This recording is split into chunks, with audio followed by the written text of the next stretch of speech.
Well, last year was the year of regulation. It was reality hitting the market. In 2017, we had seen such a run-up in prices and speculators. And last year, we finally saw governments around the world start to regulate cryptocurrencies. And the SEC in the U.S. kind of put a stop to approval of a few ETFs that are still under process of review because of a lack of transparency in the trading of Bitcoin and other cryptocurrencies.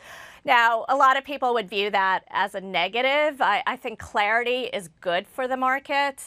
We are seeing hopefully this year, the launch of a number of institutional products, Fidelity Digital Assets, Backed, which is a new company in the crypto sector that is actually backed by the parent of the New York Stock Exchange and Microsoft and a number of other players in the market.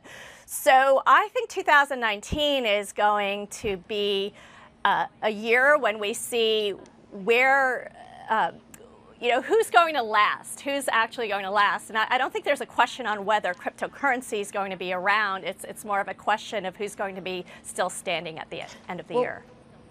Who do you think will still be standing? Because while Bitcoin is the one that we largely talk about, there are dozens, if not hundreds, of cryptos out there. Well, thousands, and many of them actually had to shut down over the last year or are very thinly traded. Bitcoin, as you pointed out, has now been around for 10 years. It was created in the wake of the 2008 financial crisis as an alternative to the monetary system that existed. What we've seen happen in the 10 years since is that it's morphed in many ways. Instead of being used as a pure way of money transfer and currency, a lot of people have viewed it as a store of value that is independent of government control. And this year, I mean, we've been talking about the Apple news and the uncertainty in the asset classes that have been around for a while.